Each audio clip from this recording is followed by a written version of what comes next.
congratulations for being in this film. Good grief for Netflix. Thank you so much. Thanks. So tell us what initially drew you to this project.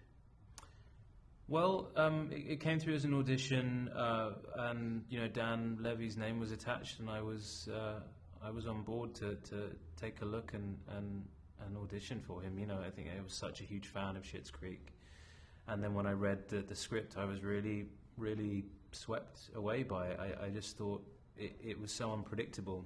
I thought I knew what it was going to be, and then it definitely wasn't that. And I loved the character of Thomas, and I loved all the characters, really. I just thought it was a very truthful story that he was telling, and yeah, I was thrilled to get the part and join the show. Absolutely, and I don't want to personally call it a Christmas movie, because when we think of Christmas movies, we think of happy and joyous and such. But this is much more of a grief story in its own way, and we tend to forget that during the holidays it's the most depressing time for many people. It can be for sure, and I think especially if you've lost someone recently, or if it's your first Christmas without someone that you're going to miss, it's definitely melancholy for a lot of people, yeah, and hopefully our film has captured the truth of what that is, and how difficult that can be. Now tell us about your character that you play for Thomas. He comes through for Marc in this film, but yet he's also hiding something for himself at the same time. Yeah, I think his intentions are completely altruistic. I think he is a good friend. He's a loyal friend to both Marc and Sophie, and he's there for them in this period, especially for Marc in the wake of the loss of his husband. But there is something, at the back of his mind, based on the fact that him and Marc were at one point in a relationship, and I think Thomas regrets how that may have ended, and against his better judgment, I think there's maybe a door opening somewhere in his mind that maybe there's a chance that something could be rekindled. But I really like that he doesn't really try to do anything Machiavellian or anything like that.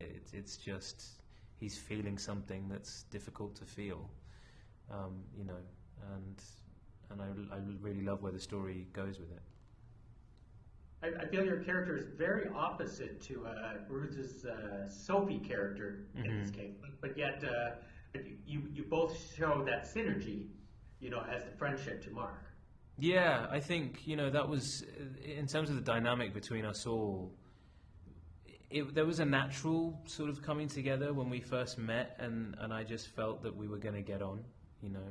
Dan's great; he's so easy to get along with. Ruth is just so charming and funny and so warm-hearted, and just her joy is really infectious. Her enthusiasm is really infectious. It's really great to be around. And then we just got to spend a lot of time together once we were all cast and once things were on the go. We spent a good 2 weeks.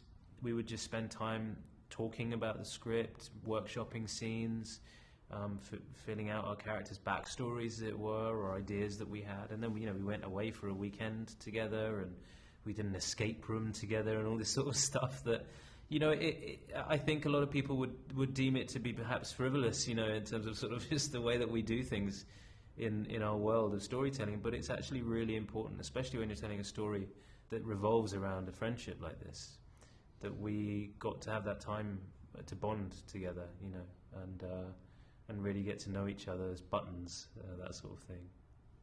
So all this helps when you go through the scenes like dinner parties or the Ferris wheel or even karaoke for yourselves. Yeah, it all makes a big difference. It means that there's a general sense of, especially in the karaoke scene, there's a general sense of joy and bonhomie, and it's not something that we have to manufacture at all. That there is an energy in the room already.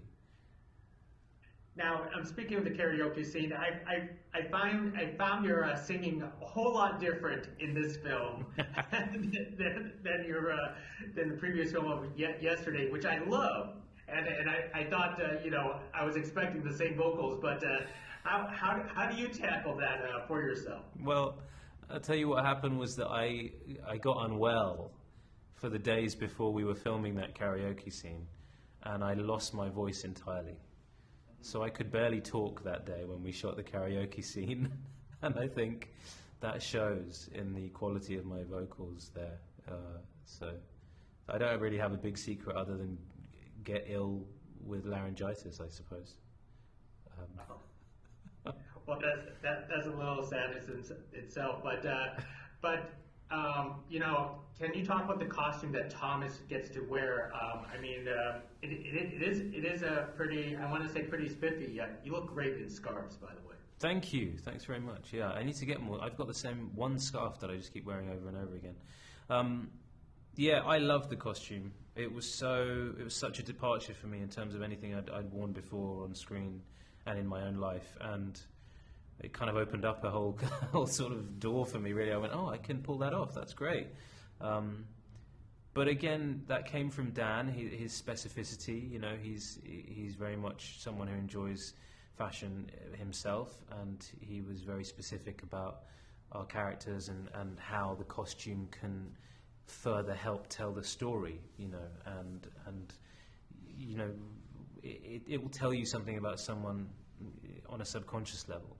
And so then you don't have to do anything to add that to the story for anyone. You know, you don't have to spoon feed anyone anything. The costume can actually do a lot of heavy lifting when it comes to telling you who this person is. It's always something that's very important to me as an actor. I love finding out what my costume's going to be, so that I feel like I'm getting into the skin of a character. You know, I'm going to be living in this for the period of time that I'm playing this person. It really helps me sort of figure out how I'm going to hold myself and how I'm going to feel, you know. So it was really great to have such a wonderful costume, and Julian Day, our costume director, costume designer, was really brilliant. And I think actually a lot of my clothes are his clothes from his own wardrobe. Yeah, so I feel very honoured that he trusted me with them. Most excellent. Well, let me wrap it up with one last question. There was a beautiful art piece with you in that art piece. What was your reaction when you first saw it, and did you have a chance to keep it? I haven't had a chance to keep it because I don't know where they are. I think Netflix are maybe holding them in a bunker somewhere where they keep all their highly prized film memorabilia. But I loved it when I saw it. I think all that artwork at the end is so gorgeous, and yeah, there's something lovely about that one of me and Dan. Really enjoy it. Most excellent. Well, hey, thank you very much for speaking to us about Good Grief. It is a terrific film, and I love all your work. Thank you so much. Appreciate it. Thanks.